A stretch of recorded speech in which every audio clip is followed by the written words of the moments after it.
Hi everyone, I'm Shelly and you're watching There's No Place Like Home. I'm back with another Question the Narrative video, and today's video is about the windows of the firmament. I actually got this idea for doing a video on the windows of the firmament while recording a video last week with these lovely ladies here on the Prairie Dust channel. Now Donita is the one who is the owner of the Prairie Dust channel. And Debbie and Catherine both have their own channels as well. And Catherine said something extremely interesting in the course of this video that really made me start thinking about the windows of the firmament, or sometimes called the portals of the firmament, or sometimes I believe called the floodgates of the firmament. But first of all, let me just explain how we got there. We were discussing what are called sky stones and also sky ice, both of which I mentioned in one of my other videos. It could have been the Outer Darkness video. I'm honestly not sure which one I discussed it in, but we were talking about the possibility that pieces of the firmament sometimes fall off or can be drilled out and are found. For example, this one here, I believe was found in Sierra Leone. And here is another one, and this one has a certificate of authenticity and origination. This document certifies that this skystone sample is from the original skystone discovery found in Sierra Leone by David Ledbetter, circa 1991. The material is unaltered from the condition in which it was found, except for polishing or shaping, should that apply. And the interesting thing about this is that its composition was found to be composed of 77% oxygen, along with traces of carbon, silicone, calcium, and sodium. So the idea that the color of the sky can actually be coming from the firmament is something that I have heard several times before. And so when things like these are found that cannot be explained, you start to wonder, especially regarding the sky ice as well. And one of the things that we were talking about was how the consistency of them are different. Obviously, the sky ice that was found in Antarctica was cold, and it would not melt into water in your hand. You had to handle it with gloves, but it would just disappear. It would not actually melt. Whereas the stones found in Sierra Leone could be handled. And so we just started talking about how different parts of the firmament might actually be made of different materials, so to speak. Now, before we actually get to that clip, though, that I'm going to show you, I do want to show you what I'm talking about when it comes to the windows of the firmament. So this is the Hebrew, an early Hebrew conception of the cosmos.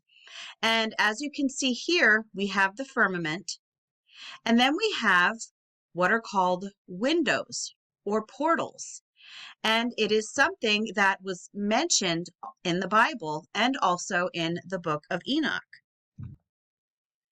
So here in Isaiah 24:18, we will look down here first. In the King James Bible, it says, "And it shall come to pass that he who fleeth from the noise of the fear shall fall into the pit, and he that cometh up out of the midst of the pit shall be taken in the snare. For the windows from on high are open, and the foundations of the earth do shake."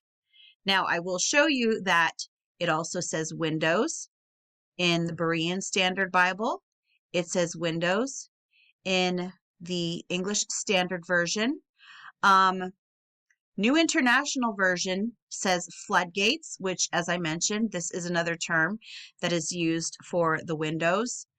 And let's go on to Genesis, where when the flood happened, it says, "In the 600th year of Noah's life, in the second month," by the way, this is Genesis 7, verse 11.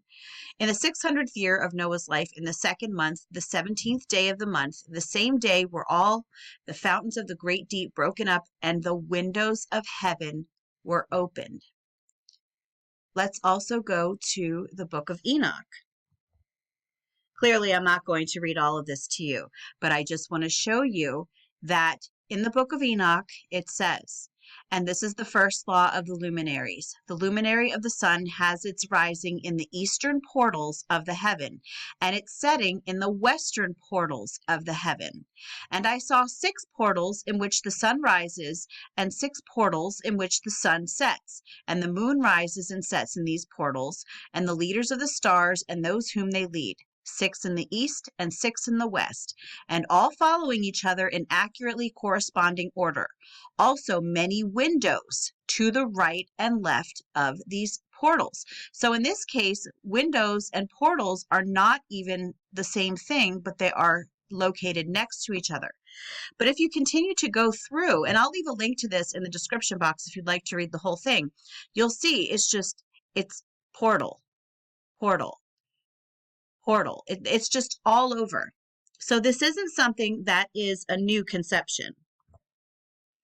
Here we have another depiction of the earth, biblically speaking, and we have the firmament, we have the waters above the firmament, and here we have the floodgates, otherwise known as the windows of the heavens.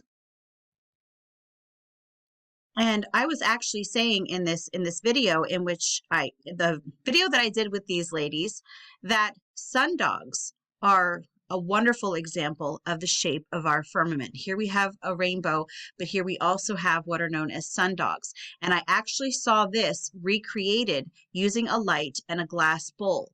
So it certainly does seem like whatever is above us, the rakia, the firmament, is hard. According to the Bible, it is see-through, since God's throne sits on a sea of glass, and it could very possibly have a bluish tone to it, and that could be where we get the color of the sky from. I had always thought, though, that the firmament would have just be the same sort of material, around the entire thing. But as we were talking about the differences between the sky ice that was drilled out, it was very mysterious, that was drilled out of a core sample in Antarctica, and which was very hush-hush. And then we had the sky stones that were found in Sierra Leone. We began to realize that the firmament would definitely have different sorts of consistencies. And that would certainly make a lot of sense if it comes to the fact that there are portals, there are windows. It's not all going to be the same. Now, I will point out that obviously this here is not see-through. But what Catherine, the one who I'm going to introduce you to in a clip in just a couple minutes, what she actually surmised is that this could very well have happened during some sort of catastrophe. It could have happened from some sort of heating event, which is how it would have originally fallen to the earth to begin with. And her belief is that the firmament, like your skin, when you scrape your knee, for example, it heals itself, it regenerates. And you really need to go over. I'm going to link the video in the description box because everyone had such fascinating ideas, and it's definitely worth watching.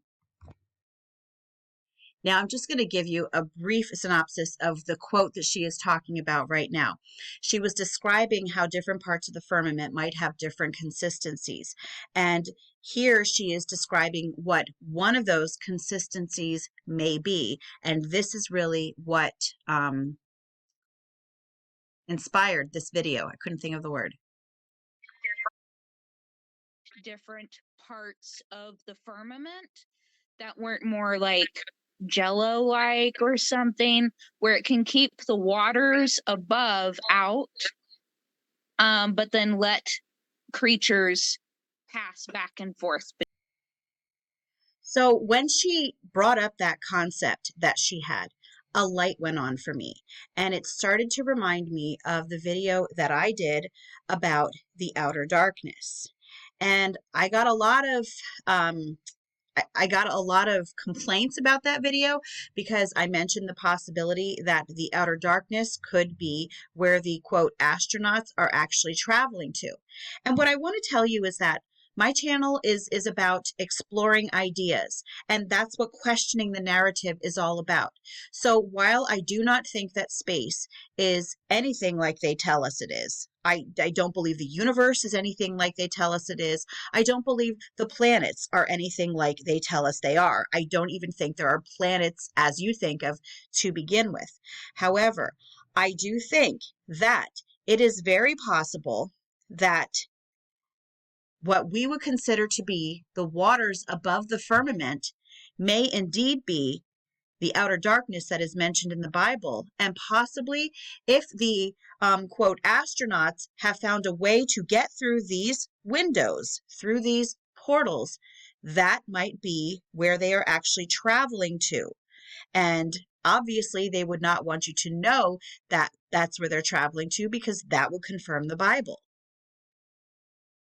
So I'm just going to show this to you again for a quick reference. We have the rakia, or the firmament, with the windows and portals in them. We have the upper seas, or the waters above the firmament. And as you can see, there are waters below, the great deep, also known as the abyss. And it seems that these waters are possibly stretched all around. So if you would be able to go outside of one of these windows of the heavens, one of these windows of the firmament, you would end up in water, and it certainly seems like you might end up in darkness. So typically when the outer darkness is mentioned in the Bible, it is equated as hell, and that very well could be what the outer darkness is. However, I'm thinking that it could also be the outer part of the firmament, on the outside of it, which, depending on what it's like there, could very well be very hellish. So here in Matthew 8:12, it says, "But the sons of the kingdom will be cast out into the outer darkness. In that place there will be weeping and gnashing of teeth."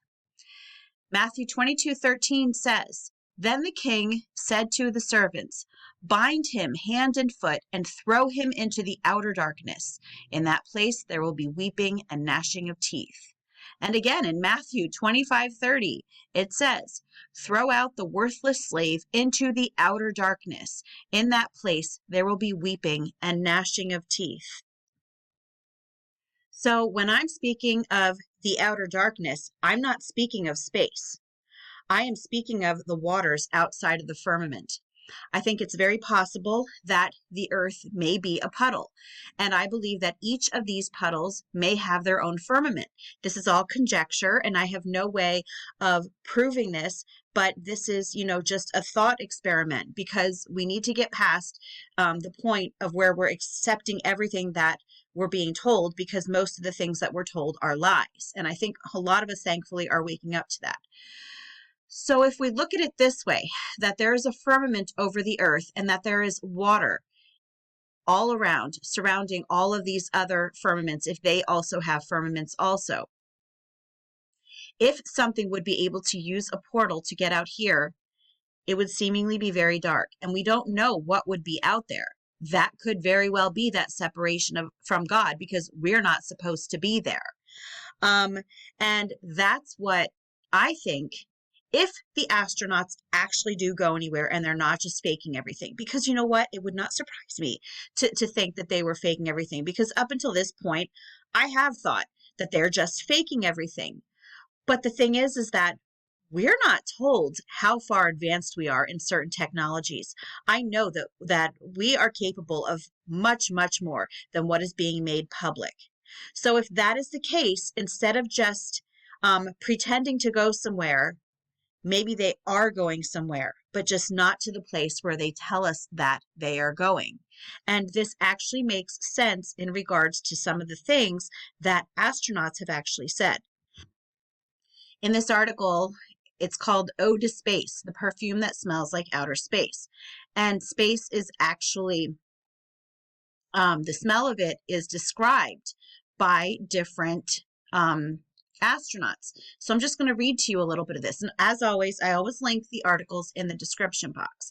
But again, before I get into this, I just want to say that even when you are stepping outside the box, okay, once you've accepted that the mainstream narrative is most likely not the truth, and you start thinking outside the box, you have to be very careful that you don't start thinking that you are always 100% correct in the assumptions that you make. Because even when we are questioning the narrative, I think we need to be careful because we still don't really know 100% what is going on. That's why, when I made the other outer darkness video, people got upset and they kept coming to me saying, we didn't go anywhere. The astronauts are faking it. Yes, they're definitely faking something. They could be faking the whole thing. I am definitely not denying that at all. But what I'm also saying is that if they actually did go somewhere, it would have been the outer darkness, into the waters surrounding the firmament. And they don't want us to know that because, again, it would confirm the Bible. And I think we all know that who the astronauts are. I'm not going to say it, but we know. So anyway, at least I hope so if you're on my channel. Other astronauts have confirmed that space has a kind of strange metallic odor. And also, I just want to add, a lot of people ask me how you would know what space smells like, especially if it's water. How do you know what that smells like? And my guess is that, a lot of times when you are in a car, you might have all of your windows closed and you might pass a sewage treatment plant because, yeah, there's one close to my house. And every time that I drive past it, it stinks so bad. So sometimes some smells are so strong that they will permeate the inside of whatever you are in.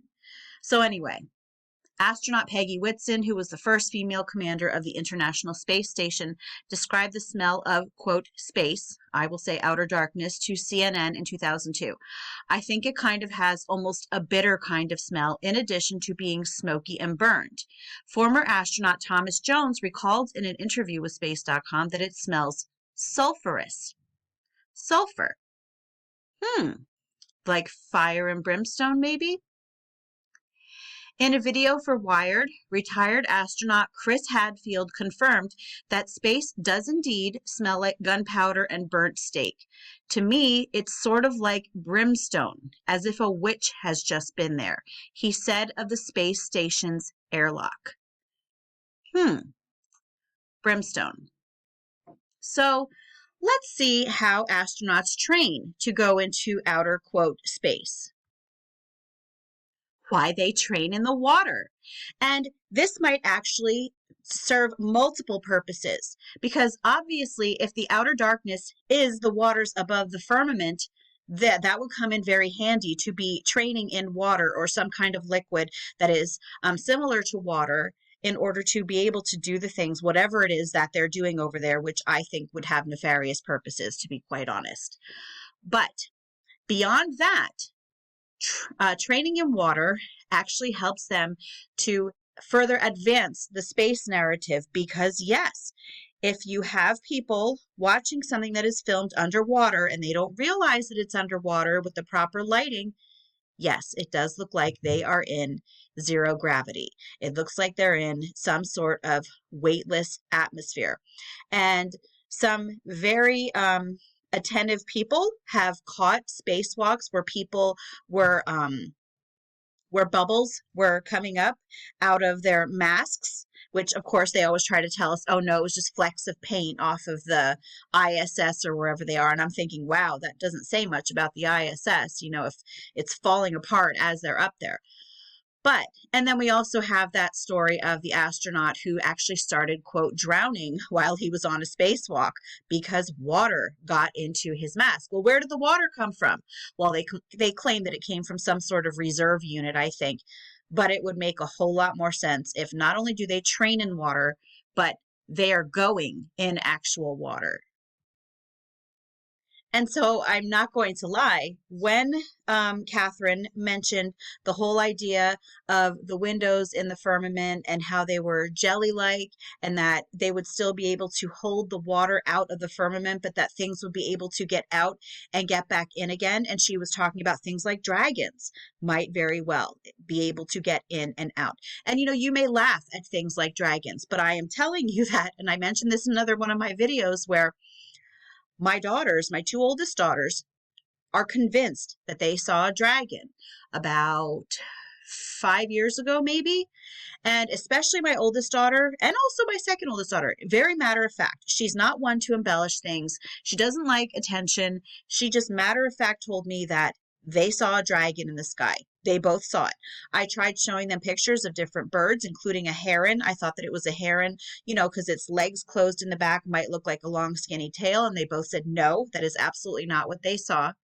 So, and I have actually been hearing from other people who, well, one of them, she lives in Oklahoma, and she said that yes, they see dragons there every now and then. And so you'd have to wonder where are these things coming from? And I'll get back to that in a little bit. But first of all, I wanted to say, have you ever seen the movie Space Camp? When I was a kid, this was one of my favorite movies. And when she mentioned the windows of the firmament, I started thinking about this movie because in this movie, they basically, they were only supposed to be going to space camp, like training, kind of like something fun for kids. And they ended up actually getting launched into, quote, space. And as they went back to, when they were trying to get back to Earth, it was very, very important that they go through a specific window. They had to go through this window at the perfect angle, at the perfect speed. And yes, they're saying that it's so that they don't burn up on reentry. But that's where the whole idea of windows and needing windows to enter and re-enter space got into my head was actually from this movie, Space Camp. So I actually, just searched windows when it comes to space, and I found this. How often is there a launch window to Mars? Approximately every 26 months. And I'm going to read you what it says here, but then I'm going to explain what could be a different reason. This month, the launch window opens for a mission to Mars. This is the span of time approximately every 26 months when the Earth and Mars are in orbital positions around the Sun that allow for a trip to Mars to last around 7 to 9 months. Okay, that's what they tell us. What if the gates, the windows, the portals are only opened at certain times, and they have figured that out, and that they know that there are only certain times that they can get through these portals, through these windows? I'm looking, and the way that that terminology is used in the English language, you just have to look at everything differently. So when they keep bringing up the term windows over and over and over again, and I see it coming up with the word portals, you have to think, because very often these things have a double meaning. They will give us one explanation, but there's actually a very different explanation that is fact. So then adding on to, the idea that if the astronauts are actually going anywhere, that they are going into the biblical outer darkness, what is otherwise known as hell, well, is thought to be hell. I believe that there's an actual physical hell. So I really don't know if outer darkness and hell are the same place. I think it's very possible that this is the outer darkness. And then the way that the astronauts are describing it as smelling like brimstone, let's just see what William Shatner had to say about it. Now, again, could this all be a ruse and none of them ever went anywhere? Yes, absolutely. But I'm going to say it again. If they went anywhere, this is what I believe happened. But this is very interesting. William Shatner experienced profound grief in space. It was the overview effect. Of course, they're going to have an explanation for it. So let's just read what this says. We'll just start right here when he is describing what it was like when he was, quote, up in space. I will say outer darkness. I was crying, Shatner told NPR. I didn't know what I was crying about. I had to go off someplace and sit down and think, what's the matter with me? And I realized I was in grief. While he wasn't sure what to expect, Shatner did not predict this. He had been excited to travel to space and had thought about it for nearly 60 years, but didn't think he'd be overwhelmed with sadness or that he'd go through the strongest feelings of grief that he's ever experienced. And then it goes on to tell us that there's a name for it. It's called the overview effect. Let's see what they say it is. The overview effect is a cognitive and emotional shift in a person's awareness, their consciousness, and their identity when they see the Earth from space. They're at a distance and they're seeing the Earth in the context of the universe. Or could it be because They are, again, in the outer darkness, where man is not supposed to be. This context was what struck Shatner the most. It was the death that I saw in space and the life force that I saw coming from the planet, the blue, the beige, and the white, he said. And I realized one was death and the other was life. One was death and the other was life. To me, his description really backs up my theory. And again, I'm going to reiterate this because I still always have people commenting to me, space isn't real. I know it's not real. It is the space, the waters between the puddles. That is what I am referring to. And I believe it's a place where people, man, are not supposed to be.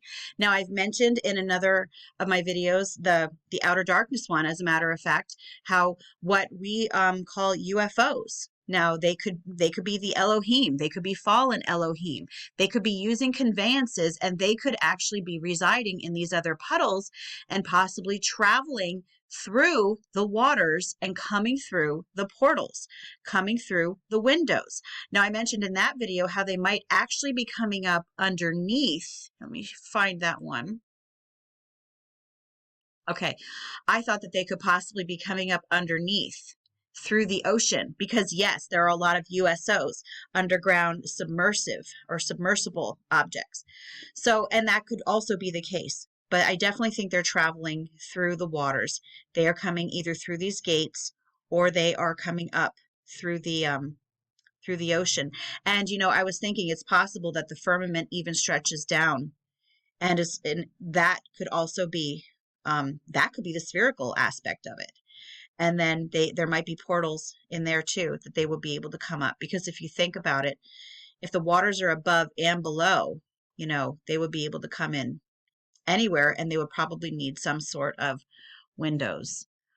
But anyway, these are just the thoughts that I had. And I also want to say, though, before I stop, that, let's see, cryptids like Bigfoot, they're so elusive, right? Well, a lot of Bigfoot stories have them as living underground, as there are also lots of other creatures living underground, lots of folklore beings that supposedly come from underground. And so it would make sense that if the firmament does extend underground, that they might be using portals also to be coming through there. And it might not even be just portals into the waters. It could be portals to other dimensions too. I don't know. This is all in theory, but anyway, that's all that I have for you today. If you like this video, give it a thumbs up. If you haven't subscribed yet and would like to hear more of what I have to say, I would love if you would do that. If you have any questions or comments, you can leave one either here or over on Instagram. And if you like my work and would like to check out my Patreon page, I will leave a link in the description box for that as well. I also want to add, before I forget, that the link for the video in the beginning is in my description box. And also the links for all of the ladies that I talked with, I am going to have in my description box as well. And they will also be in the description box for the other video. Now, Catherine White, the one who gave the very fascinating idea, she actually has a channel called Okie Dokie Explorers, and she also can be found at Catherine Fogelman Dragon Rider because she is a writing coach. But anyway, I suggest you check all those ladies out, check that channel out, check that video out, and I hope you have a great day.